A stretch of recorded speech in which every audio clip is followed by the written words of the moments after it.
我能录环境音，环境音离它这么近，应该差不多吧。把这个我们的牌子去掉。牌子去掉。你拔一下，拔一下。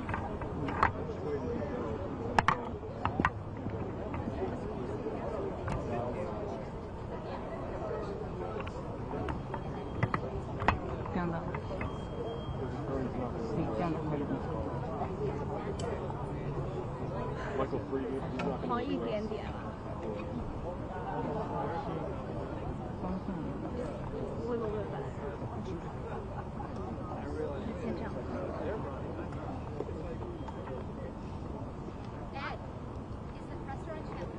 I can. Let me ask if that's what they want. Yes, it is. I'm on channel 1 and the computer is on channel 2.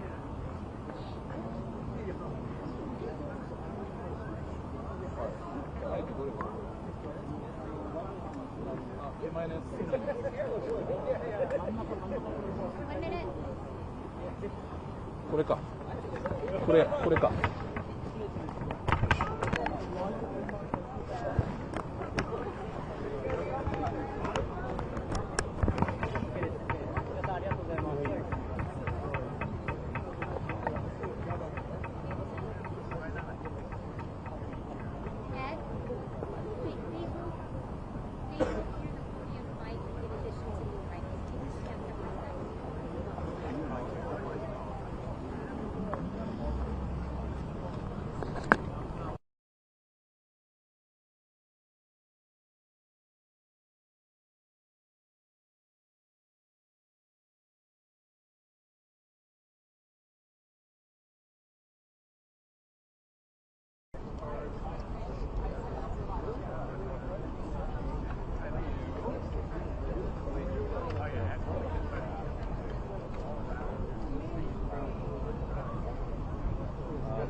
No, I don't. Yeah, I'm gonna go sit right back where I sat here.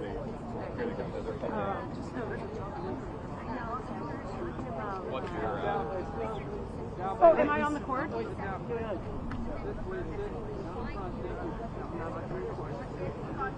sit on the court. Don't step on the court. Yeah, he will probably be recorded.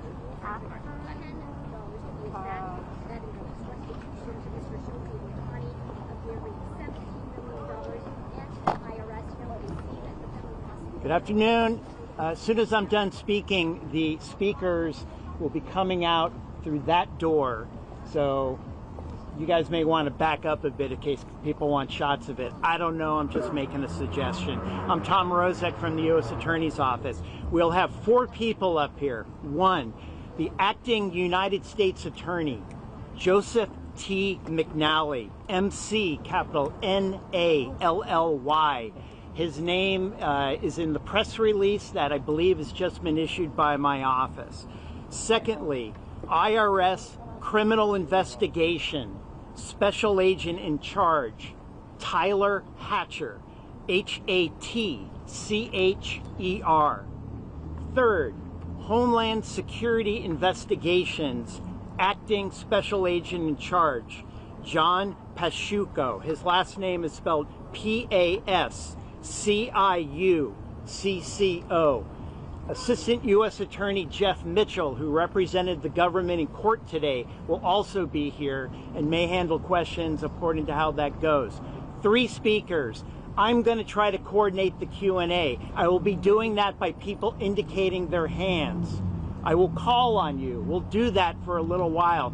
Please don't. Let's try to keep this under control or I'm going to call it, okay? So, show of hands. We'll call a bunch of people and we'll do it. Myself and Scott Villard from IRS will be here to do mop-up and handle questions one-on-one afterwards. Thank you.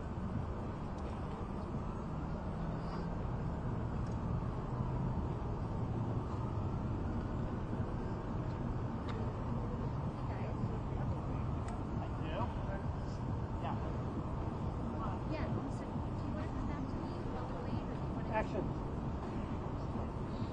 Yes.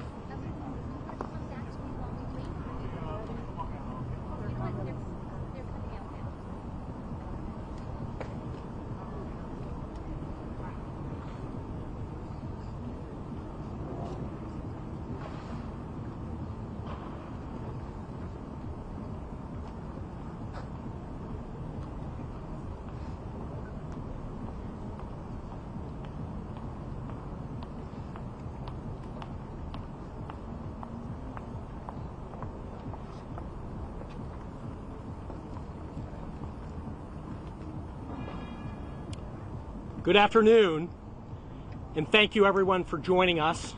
I'm Joe McNally. I'm the acting United States Attorney. I'm joined here today with IRS Criminal Investigations Special Agent in Charge, Tyler Hatcher, Homeland Security Special Agent in Charge, John Pasciucco, and Assistant United States Attorney Jeff Mitchell, who's responsible for prosecuting this case. We're here to discuss the conclusion of the criminal case against Ippei Mizuhara. This afternoon, a federal judge sentenced Mr. Mizuhara to 57 months in federal prison for stealing more than $17 million from Shohei Ohtani that Mr. Mizuhara used to pay gambling debts. In conjunction with this case, Mr. Mizuhara also filed a false tax return by failing to report the stolen money as income. In addition to the prison term, Mr. Mizuhara was ordered to pay more than $17 million in restitution to both the IRS and Mr. Ohtani.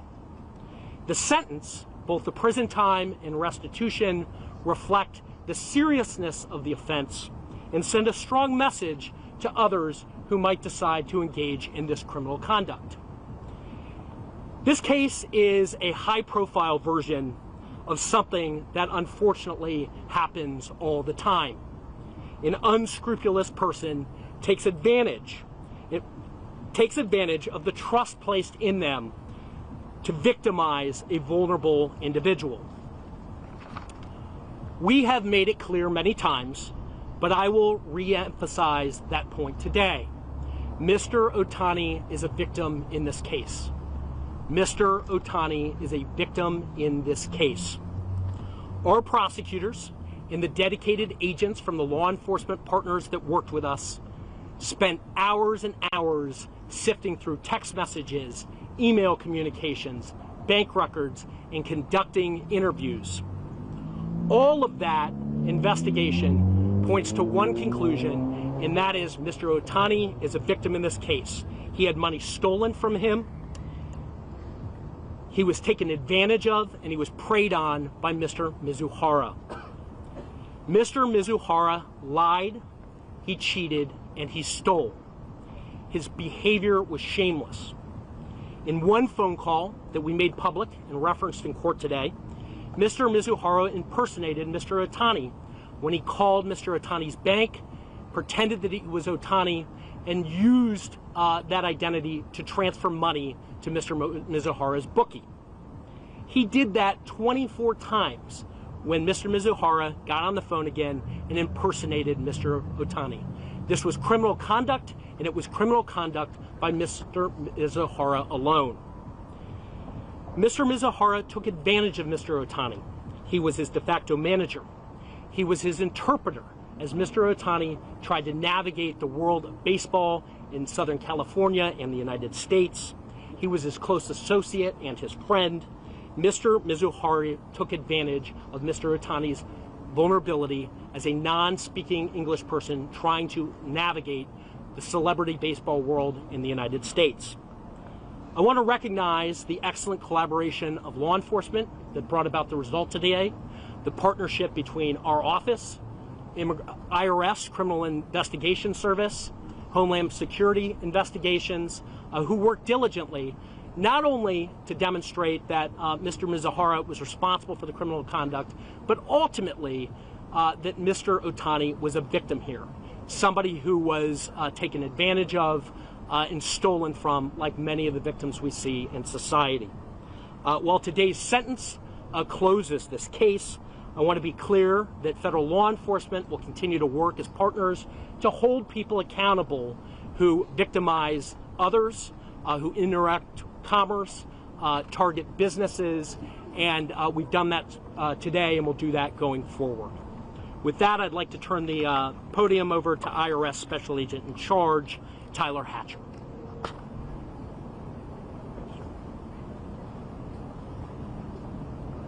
Members of the press, good afternoon. My name is Tyler Hatcher. I'm the Special Agent in charge of IRS Criminal Investigation here in Los Angeles. The 57-month sentence that was handed down by Judge Holcomb is a culmination of impressive investigative work done by the U.S. Attorney's Office, Homeland Security Investigations, and the finest financial investigators in the world in IRS criminal investigation. This investigation started as a related investigation panned out, as well as information coming from Shohei Ohtani. When we do these financial investigations, oftentimes we uncover facts that lead us down a path that is a little bit surprising to us. I'm going to relay some of those facts to you now. We all know that Shohei Ohtani had a personal friend and interpreter who was Mr. Mizuhara. Mr. Mizuhara was heavily involved in Mr. Ohtani's life. We found through our investigation that he conducted over 19,000 bets over about a 2.5-year period. This culminated in a little over $330 million in funds won and lost together. We know this resulted in a theft of $17 million from Mr. Ohtani. This theft, as you've heard earlier, was perpetrated through spoofing calls and emails and gaining access to Mr. Ohtani's finances time and time again to facilitate this crime. As we looked into the investigation, we were able to also find out that this culminated in Mr. Mizuhara not claiming this income on his income tax returns. I would be remiss if I didn't remind everybody, especially now that we're 2 weeks into tax filing season, that all income, whether gained legally or illegally, is taxable, a fact that Mr. Muzahara found 1.1 million hard ways to do it right. Thank you. Good afternoon. John Pashuka, I'm the Acting Special Agent in charge of Homeland Security Investigations. I want to point out that this case highlights the results that are achievable when multiple agencies come together, bringing together their individual powers and authorities together to reach a common goal. As a principal investigative arm of the DHS, HSI will continue to investigate all illicit financial crimes and financial fraud schemes through our El Camino Real Financial Crimes Task Force. Most importantly, we won't stop working for the victims. Finally, I'd like to congratulate the members, the special agents, analysts of the team, as well as the U.S. Attorney's Office, specifically AUSA's Jeff Mitchell, Rachel Agras, and Dan Boyle. Thank you. All right, for Q&A, who wants? None? Sir. This is for either Jeff or Joe. Beyond this case, why do you think there's been a confluence of sports betting scandals lately? There's an NBA player who's facing charges, 3 colleges under investigation for point shaving, and an MLB umpire who was fired for his association with poker players this week. Why do you think that convergence has occurred, and what role does the government have in curbing that type of activity? Yeah, so look, I think that there's a lot of money in the industry, and that creates opportunity for people that want to violate the law and engage in criminal conduct. Obviously, this case has 2 parts. One is obviously a gambling nexus or angle that you pointed out. The other is just good old-fashioned, fraud, which is really the focus of the charges here, the bank fraud that Mr. Mizuhara committed. But I think fundamentally the answer to your question is money. It's an opportunity where people can make a lot of money in that space, and if people want to engage in criminal conduct and exploit it, they're going to be looked at by law enforcement. Next. Yeah, George Reuters. My question is, in terms of the sentencing, the 57 months, and the restitution, there was also a conversation about deportation. Can you elaborate a little bit about the futures after those 57 months? Yes. My understanding is that Mr. Mizuhara is a lawful permanent resident, which means that he applied and had status. After this conviction, he'll go into immigration proceedings. This is a felony conviction. It's an aggravated felony. My expectation is that he will be deported based on the conduct here, but ultimately there are civil immigration authorities that will deal with that in short order. Next. Sir. Question to Mr. Mitchell. Regarding the sentencing, the judge pointed out to the misrepresentation and omission in Mizuhara's letters. Can you elaborate on this? Well, I think that as we indicated in our papers and in court, Mr. Mizuhara minimized. I think the court recognized that he minimized, made misstatements, and the court took that into account as part of the sentencing. I would point you to the comments of the judge who found those things and found that there was minimization by the defendant, and I believe it was taken into account as part of the sentencing process. Next. Go. Clarification. So when he's released from prison in 57 months, he needs to go into a treatment center for 3 years, or is that optional? So typically, I'll just walk you through federal sentencing. You serve a federal prison sentence. At that point, if you are somebody who no longer has lawful status in the United States, you could be immediately deported. I don't know how that will play out. So he may or may not go into that treatment center. He may I don't know how that will play out. Paul.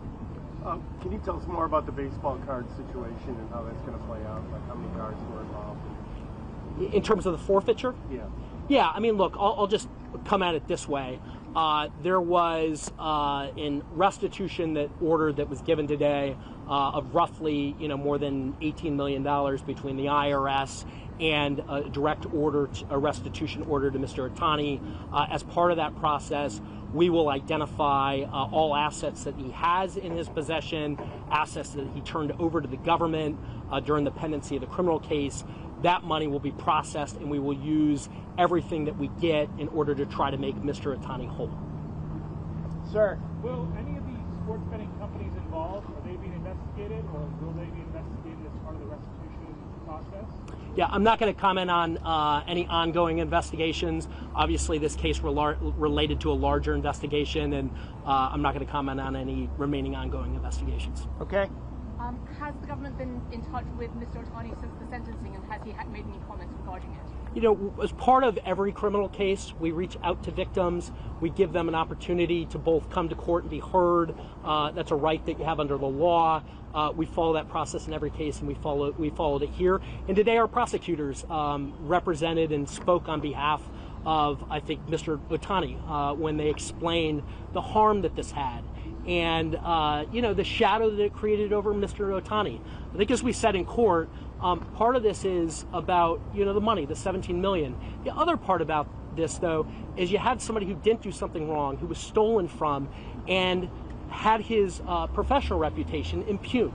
And that's not something that somebody gets back certainly easily. And again, that's why I emphasize Mr. Ohtani was a victim. He was taken advantage of by somebody, and that person's going to be held accountable. Last one. Seeing none, we'll conclude this. Go. What kind of role did Major League Baseball play in this investigation, and how unusual or standard would their involvement be? Yeah, I mean, in every criminal case, we speak to potential witnesses, whether those are individuals or corporations. Here, you obviously had allegations that related to baseball. We did engage with Major League Baseball as part of the investigation, as you would expect us to engage with any company or entity that's at the heart of allegations that we're looking at, and I'll leave it at that. Thank you very much for your attendance today. I'll be here if you have any follow-ups. Tom? Yes. I have a question. The victim impact statement was filed under seal. Is that standard, or is that unusual? It is not unusual, but it is not in 100% of cases. Why would you put It is up to the victim to make that determination. There's something called a Victims' Rights Act. And so they have the ability to say, I want to make this public or I don't. So, in this case, the victim impact statement coming from well, I can't assume that. I don't know. Oh, they made reference to it in court today. Right. So yes, it was stated in court that the victim, Mr. Ohtani, filed a victim impact statement. That statement is under seal. And that is the standard process? That is not unusual. It is their decision as to whether or not they want to be public about what they went through. You can certainly imagine all kinds of cases. Where is he? Not once. Somebody lost her. There you go.